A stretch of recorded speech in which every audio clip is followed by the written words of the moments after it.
Hora do Enem no ar! Hora do Enem no ar! E hoje o nosso papo é sobre língua portuguesa. Ô, produção! Ô, produção! Ô, produção! O que tá acontecendo aí, hein? Ô, que palhaçada é essa? Arruma esse negócio, por favor, que a gente vai entrar no ar. Ô, para com isso! Para! Tá travando tudo por quê? Eu posso fazer isso o dia inteiro. Mas quer saber? Vou rodar a vinheta.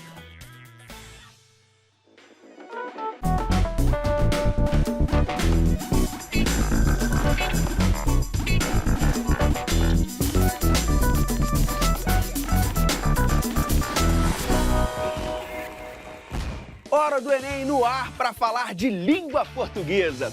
Perdeu algum episódio? Não precisa ficar triste, é só acessar nosso canal youtube.com/TV Escola. Não esquece de se inscrever. Ela disse que ia voltar e voltou. Professora Assonilde Negreiros, por gentileza. E aí? Voltei. Tudo bem? Tudo bem? É isso aí, bem-vinda mais uma vez, professora. Muito obrigado pela presença. Muito obrigada. Estou aqui honrada. Professora, vamos lá. Você, de Imperatriz do Maranhão, vale reforçar isso. Você gosta, eu gosto também. Claro. É isso aí. Claro, Imperatriz Maranhão. o EMA Sul. É isso aí. Professora, como está a preparação dos seus alunos para o Enem? Então, estamos no ritmo, no foco de domingo a domingo, simulados, oficinas de matemática, oficinas de redação, monitoria de ciência da natureza, e é ritmo, é foco, é Enem, é buscando mais para que ele seja mais sempre. Professora, qual é a maior dificuldade do pessoal quando o assunto é língua portuguesa? Não só língua portuguesa. Posso dizer que em todas as áreas do conhecimento, mas vamos delimitar, filtrar para... Língua portuguesa. né? Tem que puxar para o meu lado. Leitura. Leitura? Leitura. É a principal dificuldade. É a principal dificuldade. Ler e entender o que se pede. Isso, falando sério agora, em todas as áreas do conhecimento. Alguns não conseguem abstrair essas ideias de uma questão de matemática. Isso é Brasil, hein? Em todo o Brasil. O maior desafio nosso, professores de língua portuguesa, é realmente fazer com que os nossos alunos busquem cada vez mais ler e entender o que leem. Isso aí. Professor, o nosso papo hoje é sobre texto publicitário. O que os estudantes precisam saber sobre o assunto? Como nós estamos falando de leitura, entender os vários gêneros textuais. E o texto publicitário é um deles. Um desafio, algo muito recorrente no Enem e vestibulares de uma maneira geral. E é uma paixão falar sobre o texto publicitário, eu gosto.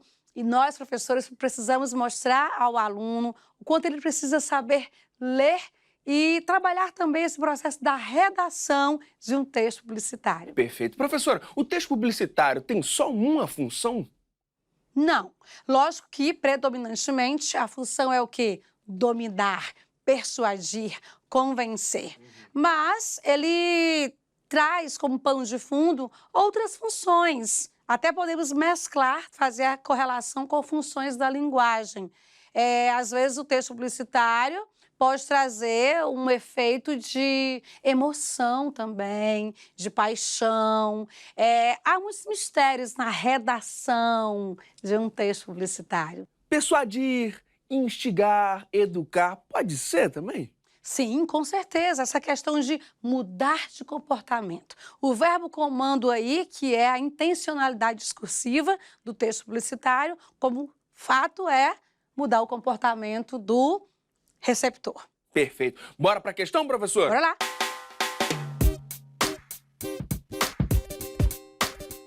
Tá aí, questão 123 do Enem de 2016, caderno azul, segunda aplicação. Professora, tá contigo, fica à vontade. Vamos lá. Descubra e aproveite um momento todo seu. Quando você quebra o delicado chocolate, o irresistível recheio cremoso começa a derreter na sua boca, acariciando todos os seus sentidos. Criado por nossa empresa. Paixão e amor por chocolate desde 1845. Olha como que o comando foi dado pela banca Enem. O texto publicitário tem a intenção de persuadir o público-alvo a consumir determinado produto ou serviço. Nesse momento, já vemos que a banca, no enunciado, já deu a metade da resposta para o aluno. Olha aí. Porque ela já trabalhou toda a questão conceitual, já deu o comando. O texto publicitário já deu o gênero, tem a intenção disso, ou seja, já trabalhou toda a proposta conceitual. No anúncio, essa intenção assume a forma de um convite, estratégia argumentativa linguisticamente marcada pelo uso de letra A, conjunção, quando. Letra B, adjetivo, irresistível. Letra C, verbo no imperativo, descubra. Letra D, palavra do campo afetivo, paixão. Letra E, expressão sensorial, acariciando. Então, observe que a banca procurou trabalhar muito bem a forma argumentativa para o público-alvo, no caso o consumidor, adquirir o produto. Sim. E a banca mesclou também, como pano de fundo, gramática. Não diz que é gramática, mas quer queira, quer não, Tem mesclou... ali, tá ali. Está aí, mesclou no texto publicitário, na interpretação de texto, funções da linguagem. É muito interessante como o professor pode explorar essa questão em sala de aula. Funções da linguagem, classes gramaticais, interpretação de texto, gêneros textuais e assim seguimos. Voltando para a questão do gabarito, quando a banca do Enem pediu no anúncio, essa intenção assume a forma de um convite. Estratégia argumentativa linguisticamente marcada pelo uso de. Ora, se é convite, a intenção é o quê? Convencê-lo de algo. Certo. A adquirir o produto, a comprar o produto. Qual é a marca gramatical predominante para você tomar alguém para si, para você convencer? Verbo do modo imperativo. Compre, beba, use, faça, descubra... seja, leia e assim sucessivamente. Então, para sermos bem objetivos, até porque essa questão foi classificada como questão fácil, ok? Até mesmo a hora do Enem, eu vi lá, hein? Eu vi tá acompanhando. Gostei. tvescola.com.br/percursos, está lá como fácil. E realmente é uma questão fácil, mas o fácil também pega muita gente. E nós sabemos do TRI da importância de valorizar o fácil, não menosprezar. O fácil também é importante e se torna decisivo no seu TRI. Então, olha só, para sermos objetivos, qual é a marca textual para dominar? O verbo no modo imperativo. Descubra! E aí segue com as outras marcas do texto, a fim de persuadir e convencer. Perfeito. Então, gabarito, opção C. Verbo no imperativo, tá ali entre parênteses, descubra. Professora, chega mais, vem cá na frente.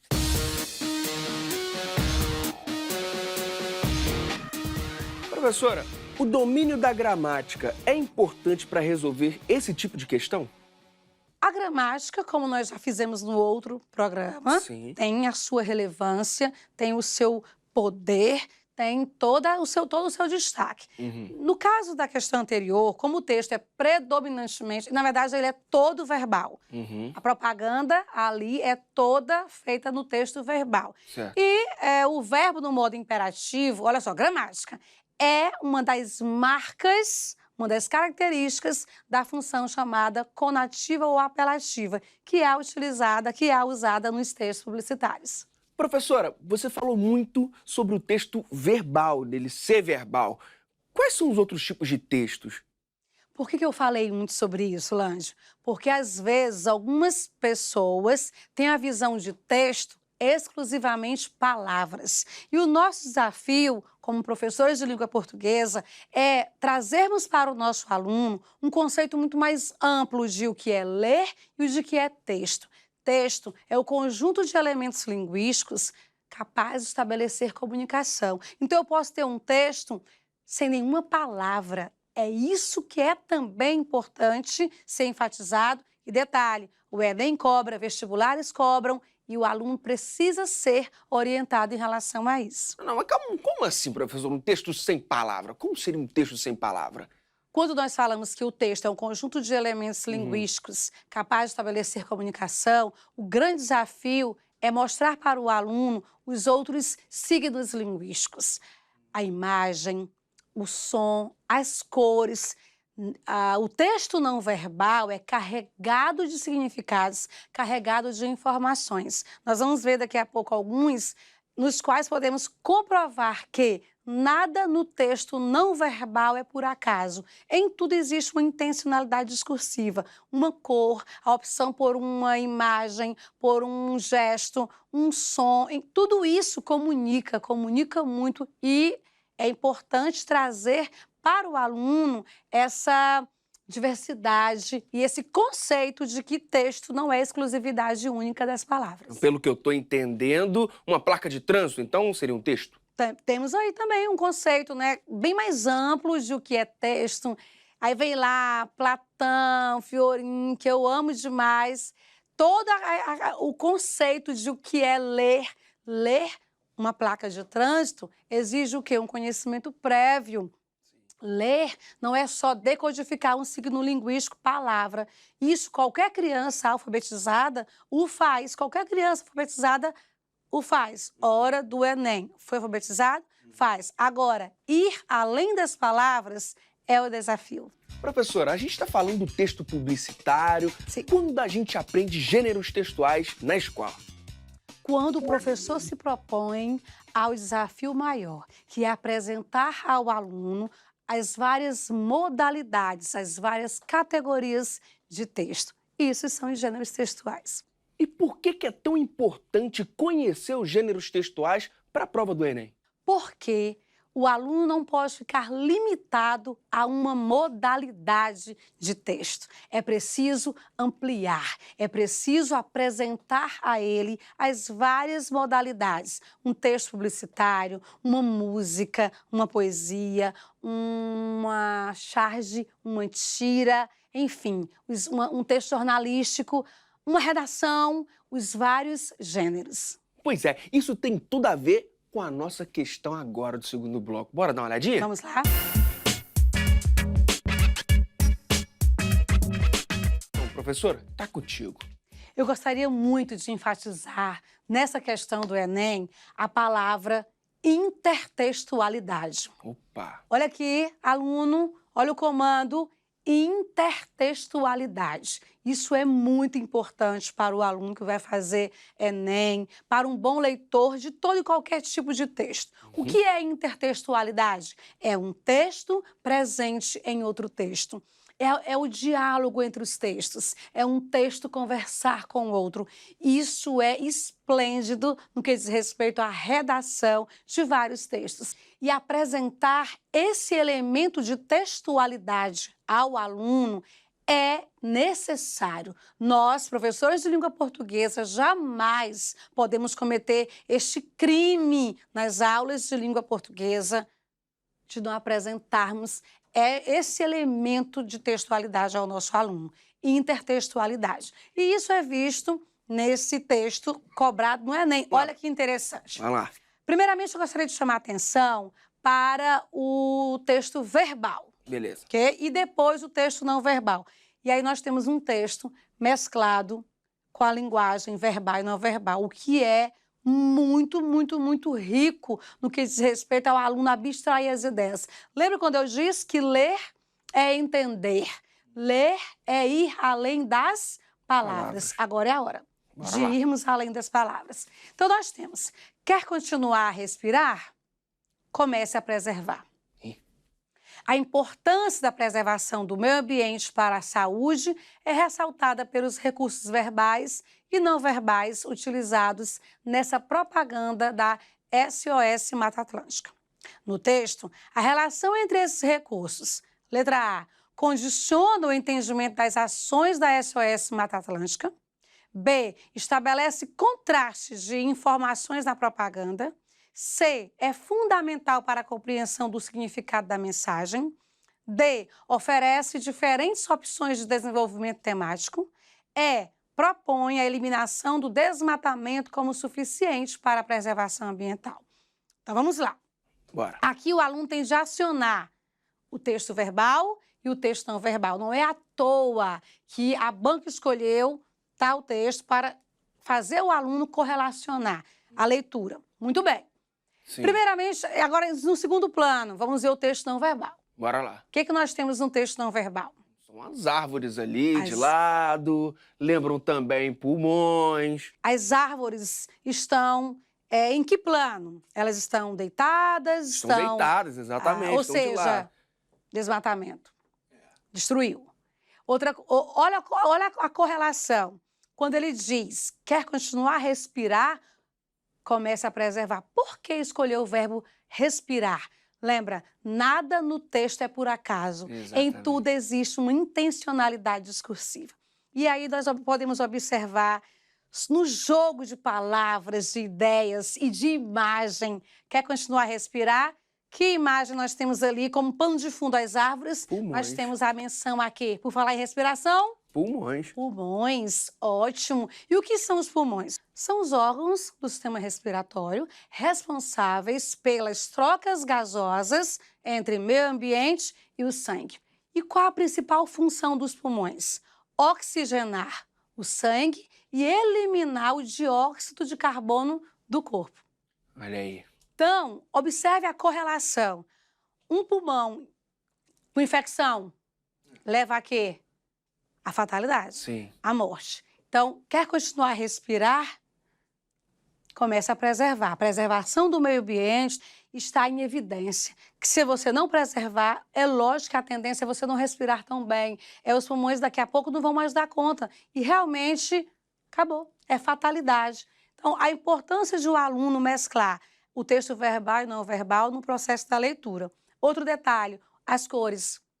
Por que a banca escolheu como pano de fundo realmente essa cor? Lembra? As cores comunicam, dizem muito. O texto não verbal é carregado de significados. Por que esse fundo, esse pulmão, fora do padrão, do convencional de um pulmão? Preto, nebuloso, cinza, meio ambiente, Tudo tem desenvolvimento sentido, né? sustentável. Tudo faz sentido. Tudo faz sentido.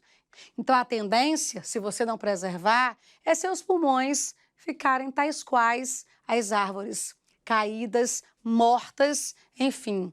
Precisamos preservar o meio ambiente. Bacana. E o texto trabalhou muito bem. Agora, voltando para a resolução. Bora lá. Vamos para a resolução. Olha o que a banca do Enem deu. A importância da preservação do meio ambiente para a saúde é ressaltada pelos recursos verbais e não verbais utilizados nessa propaganda da SOS Mata Atlântica. No texto, a relação entre esses recursos, letra A, quer dizer que os recursos aí condicionaram o entendimento das ações, quer dizer que o entendimento das ações da SOS Mata Atlântica é condicionado pelo texto verbal e não verbal? Não. A ação é outra história. B, estabelece contraste de informações da propaganda. Há contraste? Não. Pelo contrário, há uma correlação entre o texto verbal e não verbal. Sim. Fora a letra B. E a letra C? É fundamental para a compreensão do significado da mensagem. Nós estamos falando de quê? Do texto verbal e do texto não verbal. Essa correlação entre o verbal e não verbal, como ele diz, a relação entre esses recursos do texto verbal e não verbal, realmente é o que diz aí em relação à letra C. É fundamental para a compreensão do significado da mensagem. Perfeito. Então, gabarito letra C. C. Show de bola. Questão bonita, né, professora? Muito bonita, é apaixonante. E me permita a questão da repetição. Professores de língua portuguesa precisam levar para a sala de aula textos verbais e não verbais, trabalhando a questão da intertextualidade. Eu comecei meu trabalho neste ano já levando a intertextualidade na propaganda, nas músicas, nas charges, a fim de fazer com que o meu aluno leia muito mais. Perfeito. Chega mais, professora. Vem cá pra frente.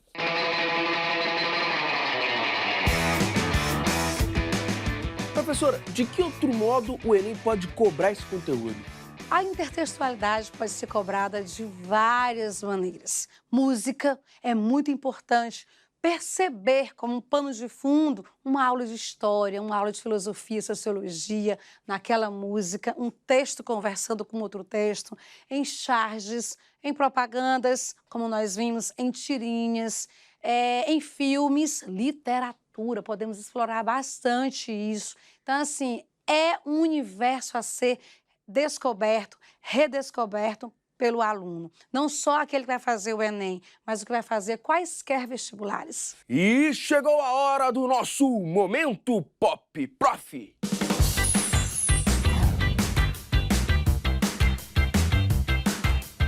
Professora, quem tem um problema tem dois? Tem 1000, porque problema é decadente. Ou então não tem 1000. Ah, tá. Já tem 1000 falando problema? É, tem 1000 problema, mas ele não tem 1000. Eu fiquei provocando, professora, de paprose. Se eu escrevo uma palavra errada, eu preciso melhorar minha análise gramatical.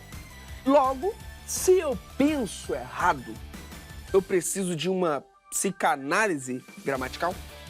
Penso, logo existo.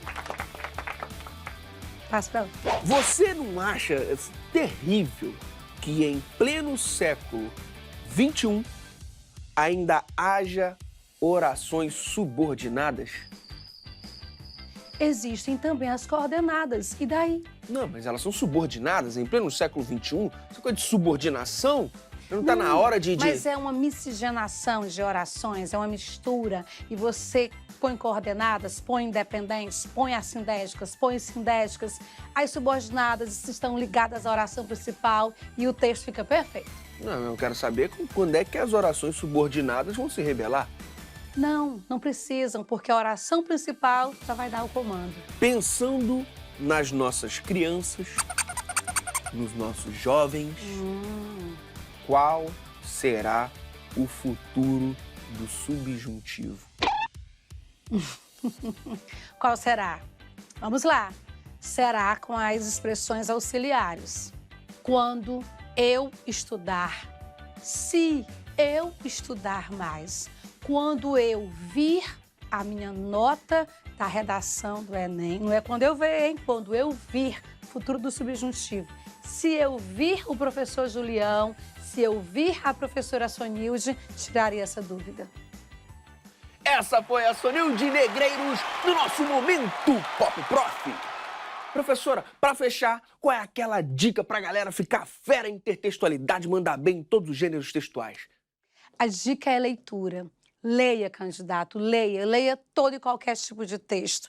Viaje realmente na leitura. Mergulhe no que é ler. Mergulhe desse universo que você nunca vai perder. E se você me permite, por falar em leitura, eu gostaria de falar sobre isso, nosso término. Queria citar Aristóteles, quando ele fala: a educação tem raízes amargas, mas os seus frutos são doces. É isso aí, professora, muito obrigado mesmo por toda a ajuda, por estar aqui nesse segundo programa. Muito obrigado mesmo por sua presença, viu? Eu que agradeço, muito obrigada. Valeu. Bom, a gente fica por aqui, então até a próxima.